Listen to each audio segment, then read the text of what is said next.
Hi friends, good morning. जय हिंद, जय भारत। आज एक नए दिन की शुरुआत। मैं अभी इस समय सुबह के 9:15 बज रहे हैं और रोज़ की तरह आज भी मैं नित्य क्रिया से निपट करके तैयार हो चुका हूँ और सुबह का नाश्ता हो चुका है।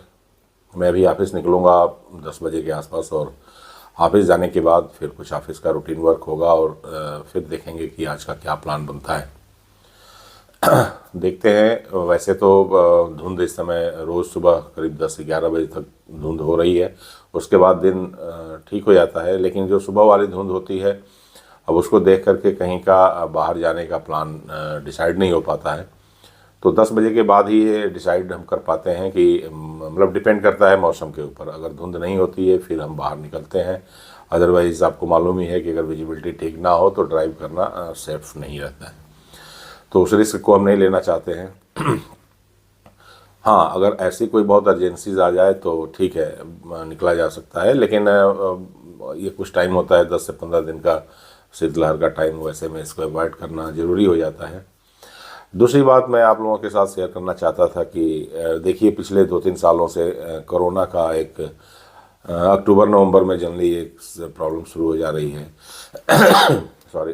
कोरोना एक नए वेरिएंट्स में हर साल नया आ जा रहा है, अपना रूप बदल बदल के आ रहा है। जो पहला वाला दौर आया था उसमें सब लोगों ने वैक्सीनेशन कराया और सारा कुछ रहा, लेकिन पूरे साल का अगर आप डेटा देखिए तो कभी भी ये इसके जो एक्टिव पेशेंट्स हैं वो 15-16 हज़ार या 18 हज़ार 20 हज़ार से नीचे नहीं जा रहे हैं। तो अब इससे ये चीज़ लगता है कि ये जो डिजीज़ है अब ये जैसे बाकी के डिजीज़ हो गए हैं, उसी तरह से जैसे कैंसर है। कैंसर का इलाज तो ढूंढा गया है लेकिन इसको ख़त्म नहीं किया गया, ये ख़त्म नहीं हो पाया। इसी तरह से पोलियो का है, पोलियो के इलाज हैं, लेकिन उसको वो ऐसा नहीं है कि वो बिल्कुल उसका अगर उसके टीके खोज ईजाद हो गए तो वो ख़त्म हो गया। एड्स है, देखिए इतनी भयंकर बीमारी है एड्स। एड्स का भी इलाज ढूंढ लिया गया लेकिन वो भी ख़त्म नहीं हुआ है, उसके भी मरीज मिल जाते हैं।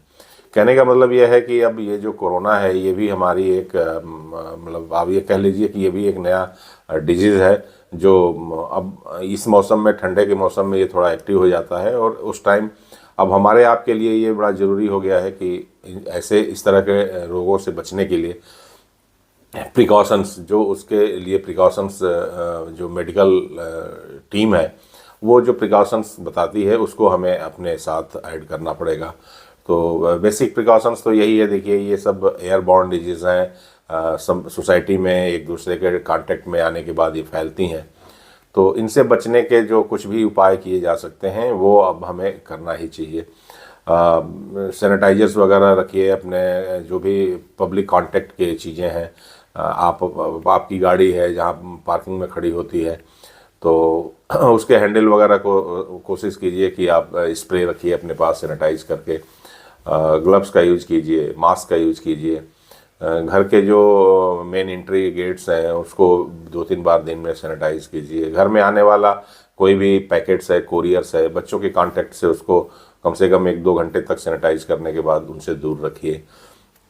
देखिए ये डिजीज़ ज़्यादातर उन लोगों को पहले अटैक करती है फैमिली में, जो या तो बहुत न्यू बॉर्न चाइल्ड्स हैं या घर में बुजुर्ग हैं, क्योंकि इम्यून सिस्टम जिनका कमज़ोर होगा उनको कोई भी डिजीज़ पहले इफ़ेक्ट करती है।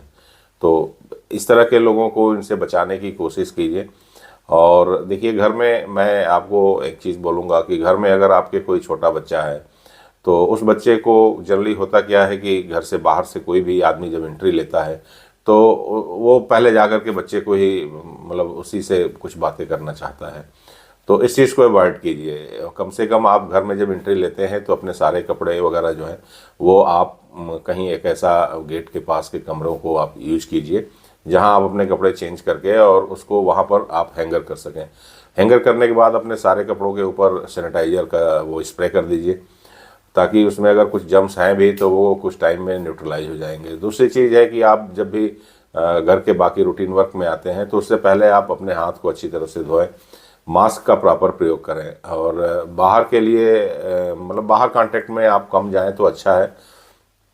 तो ये सब चीज़ें हैं, इन प्रिकॉशंस को आपको करना चाहिए, और ऐसा ही करके हम इस तरह के जो हमेशा आने वाले डिजीज़ हैं उनसे अपने आप को बचाया जा सकता है।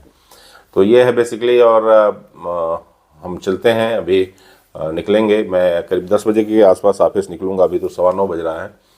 और ऑफिस जा कर के मैं देखता हूँ कि क्या आज का शेड्यूल है, तो उसके बाद फिर आगे का हम प्लान करेंगे। जाना तो है, 1-2 जगह मिलना है लोगों से। अब नया साल, मतलब नया साल मीन्स कि न्यू ईयर्स भी आने वाला है, लास्ट वीक चल रहा है।